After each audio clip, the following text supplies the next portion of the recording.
Okay, so I promised a happier video and I'm here to deliver on that promise. That makes me more reliable than 95% of the members of the House of Commons, but oh well, moving on. And what could be happier than comparing our esteemed politicians to little monsters that are kept in tiny wee boys and forced to fight each other?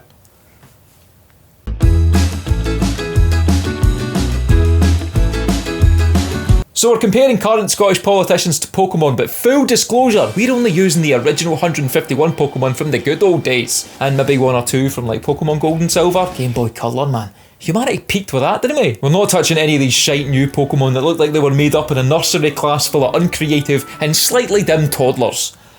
Or Ross Greer. Look at some of the new ones and tell me they didn't just phone it in.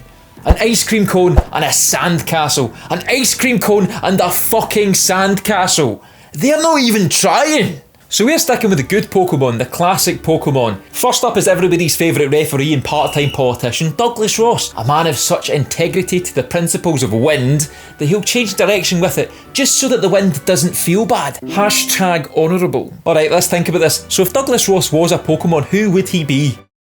Abra, the wee annoying one that just teleports into thin air whenever things get hairy. I mean, that's a good match right there. Next up, Maggie Chapman, former co-convener of the Scottish Greens. I don't want to be too harsh on Maggie. She seems quite alright. A wee bit quiet, a wee bit dim, a wee bit useless. So of course she would be a Weedle. Innit? A Weedle. You're not going to become Pokemon Master with a Weedle, are you? 2 for 2 so far. Let's keep it going. Let's keep it going. Jackson Carlaw. Well, if ever a man looked like a Grimer, it'd be him. I mean, look at that face. I'm surprised kids don't just follow him about, chucking Pokeballs at him in the street. And now for the Che Guevara, the House of Commons, Kirsty Blackman. Now what radical Pokemon would Kirsty Blackman be? She'd be a seal. She'd be a seal just clapping along with everything Sturgeon says. Seal, seal, seal, seal, seal, seal. Now time for the big guns, everyone's favourite sash-wearing Tory, Murdo Fraser. This was a tough one because there's lots of ways you could go with Murdo, but I think we're going to have to settle on a Snorlax, a big useless lazy lump of a Pokemon that nobody can seem to shift out of Holyrood, no matter how many flutes you play. That's more multi-levelled humour there. I'm too good to you people. I'm too good. Alex Cole-Hamilton, well, by including him in this list I'm probably helping to increase his profile because I'm sure most of the general public don't even know the Scottish Liberal Democrats were still a thing. Well, for Mr Hamilton, that snappy little prick that he is, I think we're going to have to go with a Krabby. A tiny wee creature just stuttling about being of no use to absolutely fucking anybody. Accurate. Now it's time for James, this bus company's anti-Catholic Dornan. When I was a kid, I used to think you had to be intelligent to be a politician. How wrong I was. Now what Pokemon would Dornan be? A man who was alright until his branch looked like it was about to deselect him in favour of one of Sturgeon's Praetorian Guard. Ever since then, all he seems to do is bleat the party line.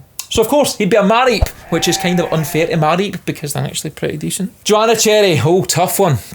Although she's no fainting maiden herself, so I think she'd be like a Starmie, cold, calculating, full of rough edges and can probably kick fuck out you if it came to it. John Nicholson. Well, John Nicholson would be a Clefairy, wouldn't he? Prancing about with the other Clefairies, loving the sound of their voices so much they spend all their days singing in the general direction of the moon. These aren't just moon howlers, no, this is a moon choir. Actually, Clefairy's probably more articulate than John Nicholson. Ooh. Now it's everyone's favourite Bible basher, John Mason. I mean, if he wasn't a politician, he'd be one of them preachers screaming at you on Buchanan Street that listening to a bit of Akadaka is a sin against God, wouldn't he? Well, he's a fossil, so he can only be an Omanite. Humza Yusuf. Oh, wee Humza. The shine wore off rapid with him, didn't it? You thought he was something cool like an Arcanine or a Ninetales, but in the end it turns out he's just a Psyduck. Absolutely fucking useless and just does everybody's head in. Everyone's favourite Canadian, Lorna Slater. Victory Bell. I mean that just works, doesn't it? I don't know why, but it does. It's a grass Pokemon as well. Synchronicity. Fucking synchronicity. Now let's move on to everyone's favourite political cosplayer, Karen Adam. Key player in the Aberdeen independence movement, which is kind of like saying she's the key player in a primary school nativity play. A narcissist that makes John Nicholson look good by comparison, but she's also sleek it. So of course, she'd be an Ekans. Oh, that's on the money, innit? That is on the money. I mean, look at those eyes. That's Damien for the Omen. Now we come to the eyebrow. Alan Smith. Alan Smith. His masters are the people of Scotland. My eyebrows have a life of their own, but I think his live in fucking Mars. I also don't think there's a Pokemon that could possibly encapsulate how much of a narcissistic twat Alan Smith is. So we're going to cheat a little. If Scottish politicians were Pokemon, then Alan Smith would be James from Team Rocket because he absolutely loves himself. Jackie Bailey, it'd be Coffin, wouldn't it? Poisonous Blob. Fucking knocking these out the park. Former Scottish Labour leader Richard Leonard. Well, if ever a man looked like a gloom, it would be him.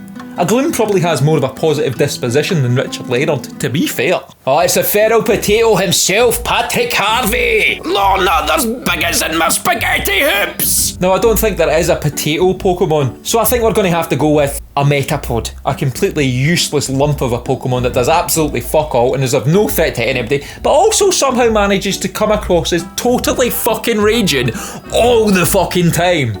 I mean, that works. Now on to everyone's favourite MI5 agent, Stuart MacDonald. Obviously this corporate warmongering sellout would be a Porygon, a completely manufactured Pokemon pre-programmed by some arms dealers. How about your jollies, Stuart? It really didn't take much for the British establishment to buy your soul, eh? Now it's time for my favourite politician. It's Willie Rennie time. It's Willie Rennie time. It's Willie Rennie time. He is the hero we need right now, and if he was a Pokemon, he'd probably be Mr. Mime. We're not quite sure what he's doing, but at least he's trying to entertain us all.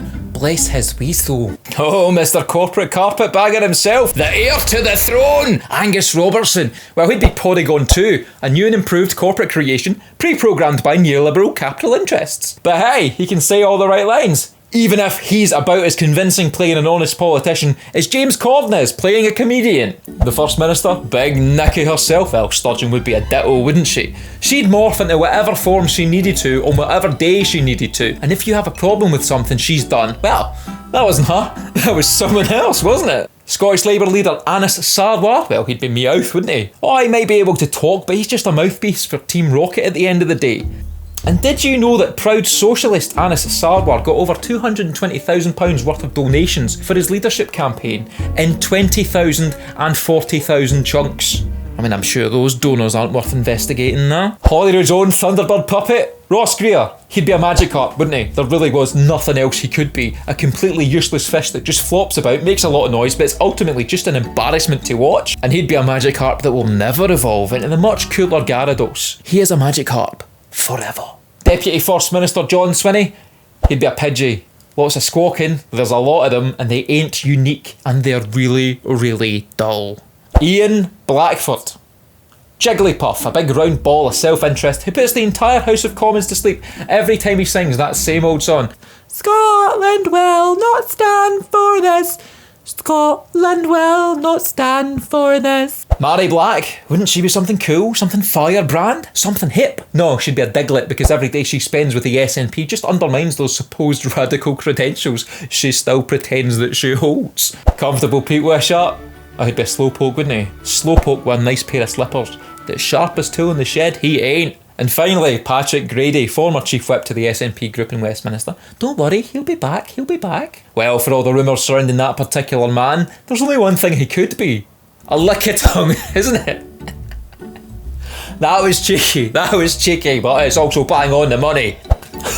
Right, that'll do. That was of Scottish politicians with Pokemon. That was fun, I enjoyed that, I had a good time. Now it's time to read copious amounts of policy, uncover corruption and greed, examine the finances of certain political figures, and yet somehow find a way to make all of this funny and entertaining. I don't make it easy on myself, do I? Like and subscribe and share this in all those places I don't go. Check out all the previous videos and all. And I'll see you next time.